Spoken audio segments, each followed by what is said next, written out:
channel. Today we're doing anime review, and today we're doing the anime review on Michiko Hatchin.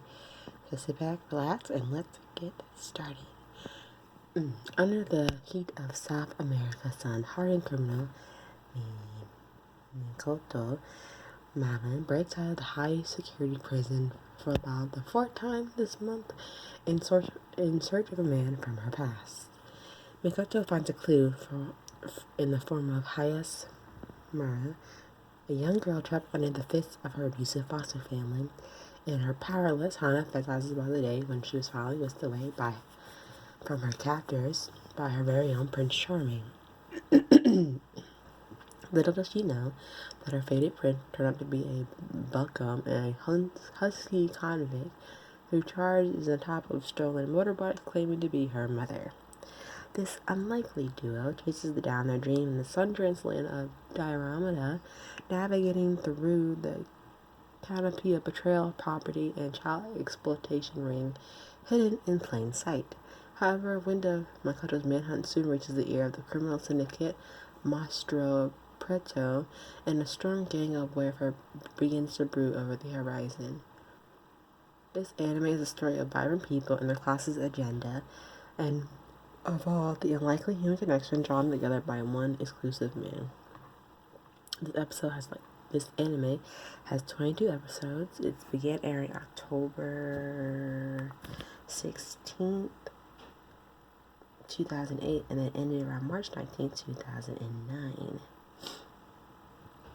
Each episode is 22 minutes per episode. It is rated R for mature.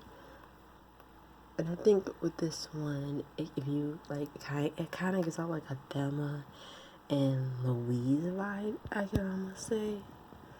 It kind of reminds within the City of Gold, and I think the minds behind this, which is responsible for the other animes, contribute to Echo Praga and Samurai Champloo. The series was directed by Yamado Saya and is expectedly her first full-time with Elms Productions, while they had been gambling part on Manga Glove, and certainly paid off for the series of fresher quality that you haven't seen in most anime in a long time, except for, well, not since, Cowboy Bebop. The tale is about an escaped convict named Mikio Manlander and her quest to find her lost, supposedly dead lover, Hajiro Minos. In order to achieve this, she kidnaps a young girl, supposedly Hiroshi's daughter, thinking intentionally she would know where her lover is. However, this world changed in time. She was in prison, becoming at times more brutal and less forgiving. This decision to take the anime in more of a Brazilian trail aspect of it was a nice touch, to say the least. I think if I can find the image of where it has like the Brazilian flag in it, I think. Or let's see. No. Let's see. Well, you have like the Brazilian culture, like right here, with some of her outfits. Let me see if I can find another picture. There we go. Kind of like her outfit right here is kind of like South Brazilian is. I think South Brazilian culture, but a stroke of genius as the creator and director could do things that would never be done, including the show giving more of a straight setting. In addition to this, the characters themselves are able to have a little more flair about them because of the setting, so that potentially detracts from some of them until one realizes that the gaudiness is all the simple parts of the character's persona, but more on that later. Now, fans of Echo Praga and Samurai Champloo will know that the mangas are able to produce some stunning visuals, including Michiko Hatchin is a no-slouch in his apartment, from barren desert lands to lush jungles, from a slum shanty to sleek factories, in a sense. The level of details is excellent. You can tell, like, the little gif right here of the water behind her, the boat, the smoke cigarette, and her hair blowing in the wind. I'm making the background to the details of this little midship motorboat or whatever this type of machinery that they're on. And well above the many recent titles, in addition to this, there are various settings in which the story takes place has a certain realistic quality about them, and the believes the fact that this is quality for this anime and looking at it. I think another thing that I found Very interesting how much of the Brazilian aspect they kept true to this anime through and through. In addition to the great scenery, the characters are extremely unique and well designed again, adding a sense of realism about the show that leads to the immense supports of the supporting cast are individual to a T, which each character presents a certain quality that many anime would find difficult to match. On the area where they really excel in the animation is the rate to see lifelike movement in the anime, and in many ways the fluidity and natural motion represents a step up from Samurai Champloo. See, look at this detail. Look at that. Stunning, to say the least. And the Brazilian culture with the outfits, the color. It's really cool. And the characters. Just like this stunning details, to say the least. Is that what really blew me away.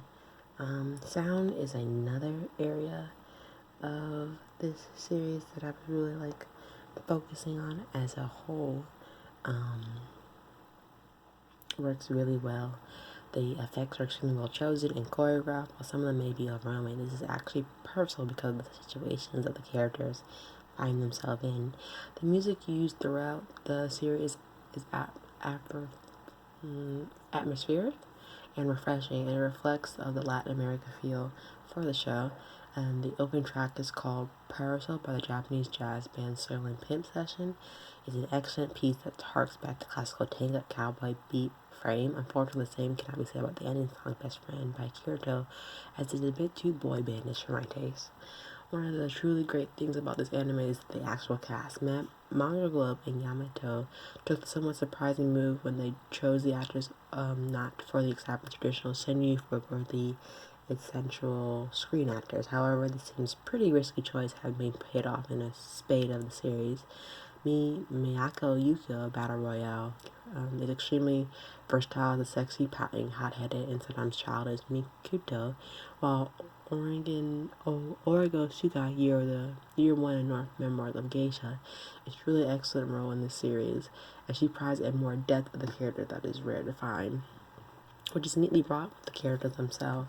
Mikoto is strong-willed, headstrong, selfish, and in the extreme, and very childish, while Hatchin is somewhat shy and nervous, also responsible, tightness, and hates laziness. Both leads are extremely well defined from the outset, something that which is refined as relationship between these two extremely combative, which they are completely polar opposite of each other. Other like the terrifying side, too, so Basses or Terrier-like, who is always chasing the duo.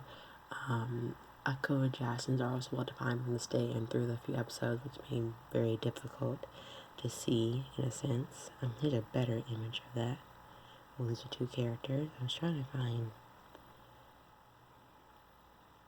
another art form of this where they're riding on, or where they're on the bike, as you see how she's more hot-headed and she's more reserved, as you can see. So you can see they really kind of I feel balance each other out in a sense. So it kind of plays well with the series as a whole.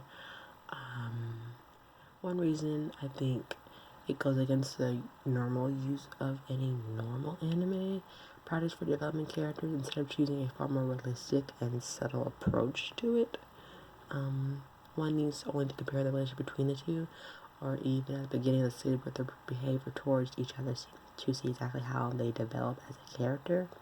One of these examples, I would say, is the fact that, well, she's more, more annoying, selfish. It's another selfish jerk. However, that in the series, it kind of reminds me of Ballast from the Seno no Mobito. And while the other character itself would develop, you'll see much more in episode 20. Not give too much away. I thoroughly enjoyed the series for many reasons, the main one being the fact that this show is not afraid to case the casual reality of the situation. There'll be some out there who don't like the series ended. However, I found out the conclusion to be very much in keeping with the series, of the essence of the series, while at the same time things being far more realistic than the ending of most other animes. This is a rarity and it's medium. It should not be prejudged on the basis of 2 or 1 episode. The complexity of each character, the harsh and unforgiving settings, the sometimes brutality or real action of the individual, and extremely subtle development all serve to make this one of the best shows of 2008 and throughout the year 2020, and one of the best anime to appear in the last decade. As time Thelma Louise, at time City of Gold, at time Lauren Hardy, the anime possesses a style of flair that surpasses that of Samurai Champloo, a threat by any measure. Given the quality of the series and its previous style, I'm rapidly becoming a fan of Mind Glow. And while I hope you enjoyed this anime review today of the series, let me know if you have ever seen this anime before. If you have, comment down below which character is your favorite, and let me know what you think of the series. Also, should the series be rebooted to this year now, or should it just stay the same and should never ever be touched ever?